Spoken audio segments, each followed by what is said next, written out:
भक्ति वह दुर्लभ पुष्प है जो केवल उसी मन के उपवन में खिलता है जहां आत्मा ने अपने को समर्पित कर दिया हो। जब मनुष्य जीवन के शोरगुल और सांसारिक आकर्षणों से ऊबकर किसी अनदेखी लेकिन अत्यंत परिचित सी पुकार की ओर मुड़ता है, तभी वह भक्ति की राह पर फैला पग रखता है। भक्ति कोई क्रिया नहीं, वह एक अंतःस्थिति है, एक आंतरिक परिवर्तन जो हृदय को इतना कोमल बना देता है कि वह किसी भी बाहरी कठोरता के सामने सहज ही पिघल उठता है। जब हम ईश्वर को केवल एक धारणा या एक मूर्ति नहीं बल्कि अपने ही अंतःकरण का अंश मानने लगते हैं, तभी भक्ति जन्म लेती है। परमहंस योगानंद जी कहते थे कि जब तक तुम ईश्वर को ऐसे नहीं पुकारते जैसे एक बच्चा अपनी माँ को पुकारता है, व्याकुल होकर, रोकर, हृदय से, तब तक तुम्हारी पुकार केवल आवाज़ है, भक्ति नहीं। भक्ति वह है जब शब्दों की आवश्यकता नहीं रहती, जब आंखें स्वतः सजल हो जाती हैं, जब एक मौन आर्तनाद हृदय से उठता है और ब्रह्मांड की शांति में विलीन हो जाता है। उस क्षण जब तुम स्वयं को भूलकर केवल उसे देखने लगते हो, जब तुम्हारे सारे कर्तव्यों और इच्छाओं की डोर एक ही बिंदु पर आकर थम जाती है, वही क्षण है जब भक्ति अपने पूर्ण स्वरूप में प्रकट होती है। भक्ति को कई नामों से पुकारा गया, प्रेम, श्रद्धा, समर्पण, विश्वास, पर वह इन सब से भी परे है। यह उस गंगा की तरह है जो किसी एक तट की नहीं होती, वह सबकी होती है फिर भी किसी की नहीं। वह दिल में बहती है फिर भी किसी चाक्षुष प्रमाण की मोहताज नहीं होती। भक्ति के मार्ग में कोई विधि विधान आवश्यक नहीं होता, क्योंकि विधियों की आवश्यकता तब होती है जब मन बंधा हो, लेकिन जब मन पिघल जाए तो विधि अपने आप समर्पित हो जाती है। भक्ति में न कोई मांग होती है, न कोई अपेक्षा, वहाँ केवल एक ही आकांक्षा होती है, प्रभु से निकटता, उसके प्रेम में लीनता। भक्ति वह दीपक है जो अंधेरे में भी जलता है और जो बाहर नहीं भीतर रोशनी करता है।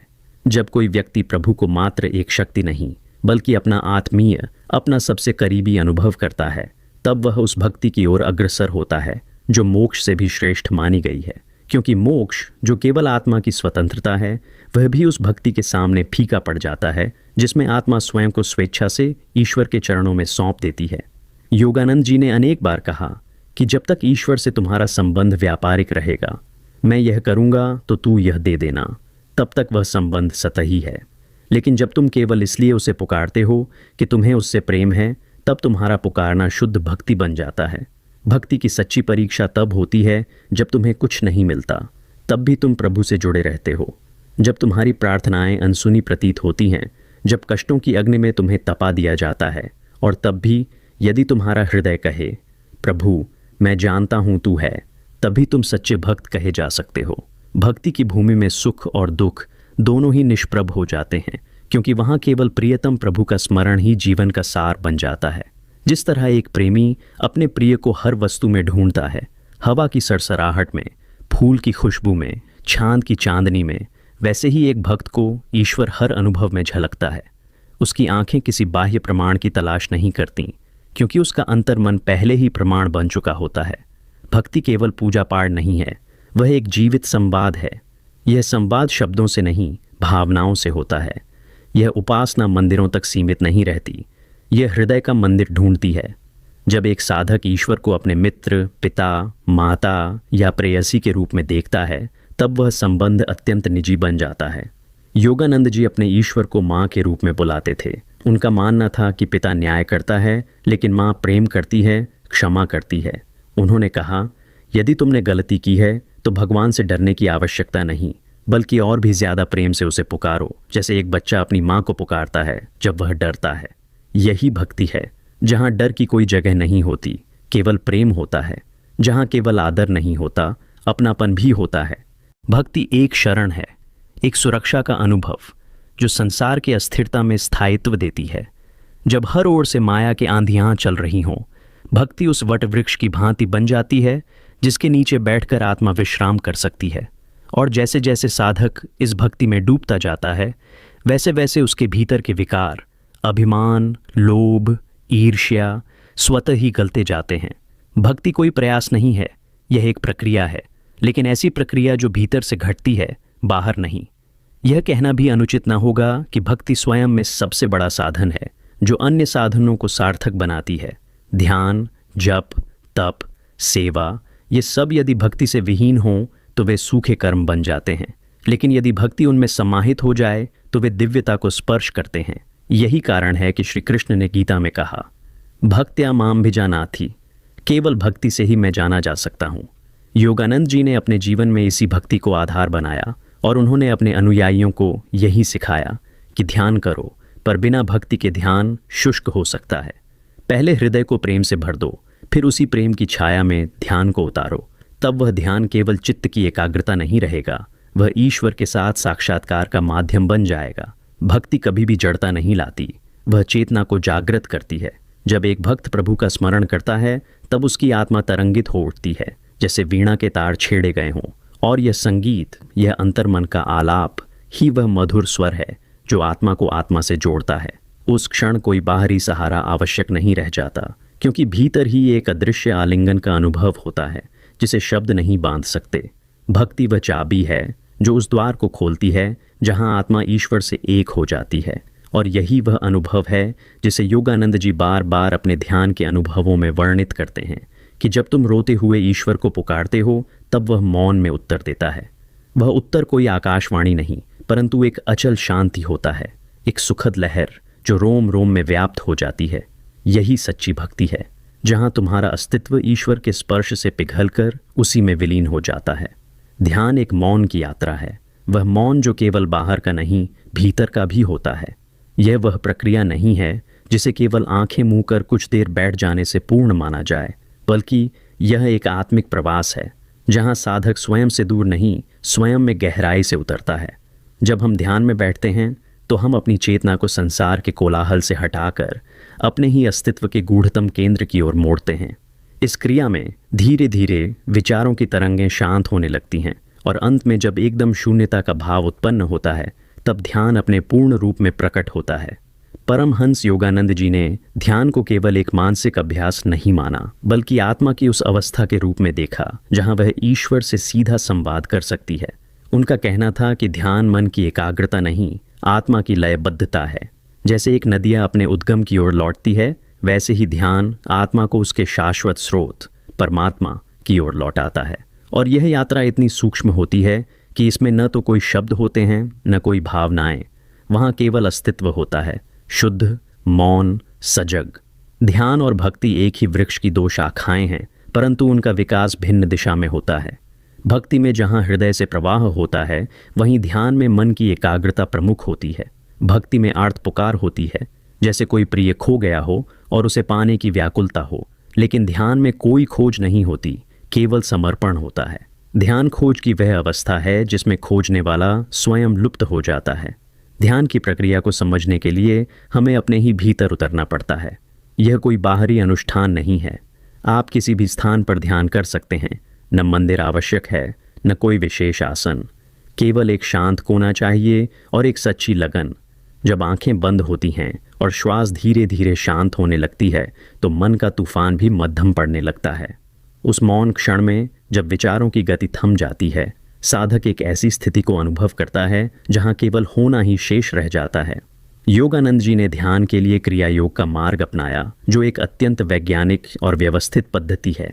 उन्होंने कहा कि बिना ध्यान के केवल भक्ति अधूरी रह जाती है, क्योंकि भावना की गहराई को आत्मिक स्थिरता की आवश्यकता होती है। भक्ति जहाँ जल की तरह बहती है, वहीं ध्यान उस जल को एकाग्र करता है, उसे एक बिंदु पर ले आता है जहाँ वह एक दर्पण बन जाता है और उस दर्पण में आत्मा ईश्वर के स्वरूप को देख सकती है। ध्यान के बिना भक्ति भावुकता बन सकती है और भक्ति के बिना ध्यान शुष्क हो सकता है। यही कारण है कि ध्यान और भक्ति दोनों को साथ लेकर चलना आवश्यक है। परंतु ध्यान का जो मूल स्वरूप है वह इस बात में है कि साधक किसी भी अनुभूति से परे जाता है। वह सुख और दुख, प्रकाश और अंधकार, सब द्वैतों से ऊपर उठ जाता है। वहाँ न कोई ईश्वर की छवि है, न उसका कोई नाम। वहाँ केवल एक अनुभव है, एकता का, अद्वैत का, मौन का। भक्ति में साधक ईश्वर को पुकारता है, उसके नाम का जप करता है, गाता है, रोता है, और यही उसकी निकटता बनती है। लेकिन ध्यान में साधक ईश्वर से कुछ नहीं चाहता, वह स्वयं को पूरी तरह खो देता है और इस खोने में वह स्वयं को ही पा लेता है। ध्यान कोई संवाद नहीं है, वह केवल मौन की गूंज है। वह स्थिरता की उस पराकाष्ठा को छूता है जहाँ समय और स्थान दोनों का अस्तित्व लुप्त हो जाता है। ध्यान कोई भावनात्मक अनुभव नहीं, एक चेतन अनुभव है। जब हम ध्यान में होते हैं तब हम उस शांति का अनुभव करते हैं जो केवल आत्मा को प्राप्त होती है। न वह नींद होती है, न कोई स्वप्न। वह पूर्ण सजगता होती है, वह सजगता जिसमें विचार केवल दूर से गुजरते हैं और हम केवल साक्षी बने रहते हैं। यह साक्षी भाव ही ध्यान का मूल है।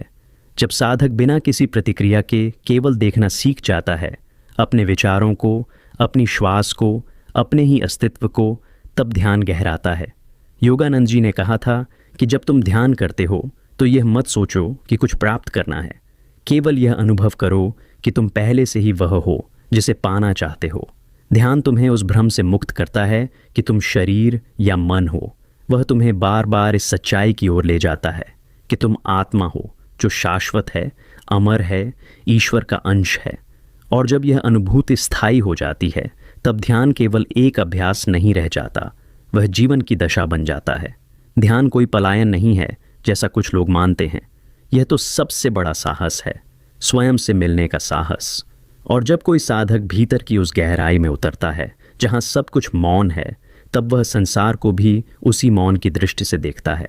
उसके लिए अब बाहरी संघर्ष केवल तरंगें बनकर रह जाते हैं, क्योंकि वह जान चुका होता है कि सच्चा जीवन भीतर बह रहा है, बाहर नहीं। ध्यान केवल आध्यात्मिक शांति ही नहीं देता, वह मानसिक और शारीरिक संतुलन भी लाता है। योगानंद जी स्वयं वैज्ञानिक दृष्टिकोण से ध्यान की व्याख्या करते थे। उन्होंने कहा कि ध्यान के माध्यम से मस्तिष्क के विभिन्न केंद्र संतुलित होते हैं, शरीर में ऊर्जा का प्रवाह सुधरता है और चित्त में स्थिरता आती है। लेकिन इन सब से ऊपर ध्यान साधक को यह अनुभूति देता है कि वह अकेला नहीं है, कि ईश्वर उसके भीतर ही है, उसके पास नहीं बल्कि उसी में है। ध्यान की सबसे सुंदर बात यह है कि वह किसी धर्म या संप्रदाय से बंधा नहीं होता, वह सबके लिए है। जैसे सूर्य सब पर समान रूप से प्रकाश डालता है, वैसे ही ध्यान की शांति सबके लिए उपलब्ध है। उसमें न कोई पुजारी है, न कोई परंपरा, वहाँ केवल साधक है और उसका मौन। और इसी मौन में वह नाद सुनाई देता है, वह अनाहत नाद जो सृष्टि की मूल ध्वनि है। योगानंद जी ने बार बार इस नाद के अनुभव को ध्यान की उच्चतम अवस्था कहा। ध्यान और भक्ति के बीच एक सूक्ष्म संबंध है। जैसे प्रेम एक व्यक्ति को किसी की ओर खींचता है, वैसे ही भक्ति साधक को ईश्वर की ओर ले जाती है। लेकिन जब वह ईश्वर सामने आता है तो प्रेम शांत हो जाता है और वही शांत प्रेम ध्यान बन जाता है। इसलिए ध्यान को भक्ति का परिपक्व रूप भी कहा जा सकता है। भक्ति में जहाँ भावनाएं प्रबल होती हैं, ध्यान में भावनाएं जल की तरह निर्मल हो जाती हैं, और यही निर्मलता ध्यान की आत्मा है। ध्यान कोई ऐसी क्रिया नहीं जिसे किसी समय तक सीमित किया जाए। प्रारंभ में यह सच है कि हम उसे एक विशेष समय और स्थान में करते हैं, लेकिन जैसे जैसे यह प्रक्रिया गहराती है, ध्यान जीवन की गति में समा जाता है। हम चलते हैं, बोलते हैं, कार्य करते हैं, लेकिन भीतर एक मौन बहता रहता है, एक जागरूकता बनी रहती है। यह अवस्था ध्यान की सर्वोच्च अवस्था है, जहाँ ध्यान केवल क्रिया नहीं, चेतना बन जाता है। जब एक साधक इस स्थिति तक पहुँचता है, तब वह जानता है कि ध्यान और भक्ति एक दूसरे के विरोधी नहीं हैं, वे एक ही सत्य के दो रूप हैं। भक्ति तुम्हें ध्यान की ओर ले जाती है और ध्यान तुम्हारी भक्ति को स्थिरता और गहराई देता है। योगानंद जी का जीवन इसी समन्वय का प्रतीक था। उन्होंने प्रेम किया, गाया, प्रार्थना की, लेकिन साथ ही उन्होंने ध्यान में गहन उतरकर आत्मा की मौलिक शांति को भी अनुभव किया। इसलिए यदि भक्ति हृदय का दीपक है तो ध्यान उसकी लौ है, जो केवल तभी जलती है जब भीतर कोई पवन न हो, केवल मौन हो। और जब यह लौ एक बार स्थिर हो जाती है, तब वह हमें स्वयं के उस स्वरूप से मिला देती है जो न कभी जन्मा, न कभी मरेगा, जो केवल शुद्ध चेतना है, शाश्वत और नित्य। जब प्रेम मौन हो जाए और मौन प्रेम बन जाए, तब भक्ति और ध्यान एक हो जाते हैं। यह मिलन किसी युक्ति से नहीं होता, न किसी साधना की पूर्णता से। यह होता है उस क्षण में जब साधक की आत्मा स्वयं को ईश्वर में विलीन करने के लिए पूर्णतः तैयार हो जाती है। यह एक ऐसी दशा है जहाँ प्रेम की व्याकुलता और मौन की गहराई दोनों एक साथ अनुभव होते हैं। जैसे संगीत की एक लय हो जो धीरे धीरे इतनी सूक्ष्म हो जाए कि वह ध्वनि से परे जाकर केवल कंपन बन जाए, और वह कंपन भी अंततः केवल एक अनुभव में समा जाए। यही भक्ति और ध्यान का संयुक्त स्वरूप है, वह अवस्था जहाँ शब्द भी अनावश्यक हो जाते हैं और भाव भी। जब भक्ति हमें ईश्वर के चरणों तक लाती है, तब ध्यान हमें उस चरणों में बैठने की योग्यता देता है। जब हम ईश्वर को प्रेम करते हैं, हम उसे पुकारते हैं, हम उसे खोजते हैं, हम उसके लिए जलते हैं। यह सब भक्ति है। लेकिन जब वह सामने आ जाता है, जब उसकी उपस्थिति हमें चारों ओर से घेर लेती है, तब क्या किया जाए? उस क्षण यदि कोई चेष्टा हो तो वह भक्ति नहीं, प्रयास है। वहाँ केवल मौन रहना होता है, उसकी निकटता में स्वयं को शांत कर देना होता है। यही ध्यान है और यही वह मिलन है जो आत्मा को परमात्मा से जोड़ देता है। योगानंद जी कहते थे कि जब तक तुम प्रभु को अपने भीतर न देख लो, तब तक तुम्हारा प्रेम बाहर की ओर बहता रहेगा। लेकिन जैसे ही वह भीतर दिखाई देने लगता है, उस शांत ज्योति के रूप में, उस दिव्य स्पर्श के रूप में, तुम्हारा प्रेम भीतर ही गहराने लगता है। अब वह आंखों के आंसू बनकर नहीं बहता, वह भीतर एक नदी की तरह बहने लगता है, जो बिना ध्वनि के, बिना कंपन के, केवल चेतना के तल पर बहती है। और इस बहाव में ध्यान और भक्ति दोनों खो जाते हैं। वहाँ कोई साधक नहीं रहता, कोई साधना नहीं बचती, केवल एक शुद्ध उपस्थिति शेष रह जाती है, जिसे हम अनुभव कहते हैं, अनुभूति नहीं। जब भक्त ध्यान में डूबता है, तब वह अपने प्रियतम को पास पाता है। लेकिन ध्यान की गहराई में जब वह एकता का अनुभव करता है, तब उसे ज्ञात होता है कि वह जिसे प्रियतम समझ रहा था, वही तो स्वयं का उच्चतम स्वरूप था। ईश्वर बाहर नहीं था, वह भीतर ही रहा। और यह भक्ति की पूर्णता है। भक्ति का अंतिम पड़ाव ही ध्यान है, और ध्यान की अंतिम पूर्णता ही भक्ति है। ये दोनों किसी द्वंद्व के दो छोर नहीं हैं, ये एक ही धागे के दो रंग हैं। जैसे सूर्य और उसका प्रकाश अलग नहीं होते, वैसे ही भक्ति और ध्यान यदि सही ढंग से साधे जाए तो वे अलग दिखाई ही नहीं देते। कई साधक जीवन भर केवल भक्ति में ही रह जाते हैं। वे प्रभु को पुकारते हैं, गाते हैं, रोते हैं, उनकी आराधना करते हैं, पर भीतर की स्थिरता उन्हें प्राप्त नहीं होती। वही दूसरी ओर कुछ साधक केवल ध्यान में रहते हैं, एकाकी, मौन, गहन, पर उनके अनुभव में वह प्रेम की मिठास नहीं आती जो ईश्वर को निकट लाती है। जब यह दोनों मार्ग एक साथ चले, तब साधक न केवल भगवान को पाता है, बल्कि उसे जानता है, अनुभव करता है और स्वयं को भी उसी में विलीन करता है। तब साधना साध्य बन जाती है, प्रार्थना उत्तर बन जाती है। यह मिलन कोई आकाशीय घटना नहीं है, यह इस धरती पर इसी क्षण घट सकता है, जब मन शांत हो जाए और हृदय प्रेम से भरा हो।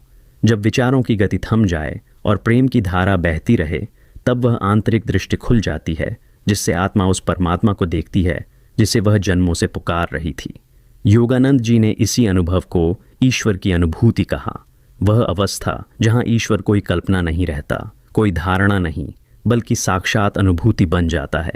इस अनुभूति के क्षण में साधक को न तो अपने शरीर का भान रहता है, न संसार का। वह अपने भीतर किसी मधुर प्रकाश में डूब जाता है। एक ऐसी अनुभूति जो शब्दातीत है, लेकिन सबसे सजीव है। वह जानता है कि वही सत्य है और सब कुछ मिथ्या। वही अनुभव जीवन का मूल उद्देश्य बन जाता है। और एक बार यह अनुभव हो जाए तो जीवन कभी वैसा नहीं रहता जैसा पहले था। अब साधक के लिए हर वस्तु में वही ईश्वर है, फूलों की सुगंध में, पक्षियों की चहचहाहट में, सूर्य की ऊष्मा में और अंधकार की गहराई में भी। यह अनुभव कोई उपलब्धि नहीं, बल्कि एक स्मरण है कि हम कौन हैं और किससे अलग हो गए थे।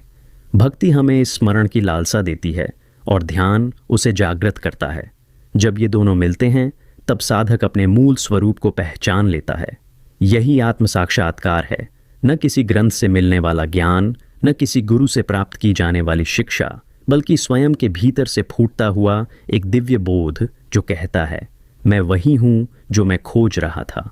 परमहंस योगानंद जी ने अपने जीवन में यही रहस्य उजागर किया। उन्होंने न केवल भक्ति में डूबकर माँ को पुकारा, बल्कि ध्यान में उतरकर माँ को देखा, माँ को छुआ, माँ को जिया। उन्होंने कहा कि जब तक भक्ति केवल भावना रहेगी, वह चंचल रहेगी, लेकिन जब वह ध्यान के आलोक में स्थिर हो जाएगी, तब वह अमर हो जाएगी।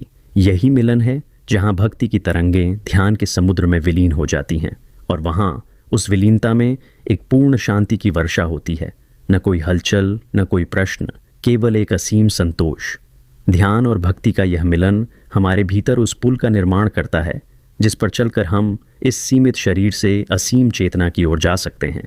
वह पुल कोई बाहरी संरचना नहीं, वह हमारे ही अंतर में है, हमारे प्रेम और हमारी मौन सजगता के बीच। और जब यह पुल दृढ़ हो जाता है, तब संसार में रहकर भी हम उससे निर्लिप्त रहते हैं। तब कर्तव्य भी पूजा बन जाते हैं और मौन भी संवाद बन जाता है।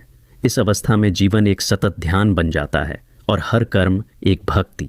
तब सुबह की किरणों में प्रभु दिखाई देता है और रात के सन्नाटे में उसका आलिंगन अनुभव होता है। तब आंखों से नहीं, हृदय से देखा जाता है, और हृदय से नहीं, आत्मा से जिया जाता है। यही वह जीवन है जिसकी ओर ध्यान और भक्ति दोनों हमें ले जाना चाहते हैं।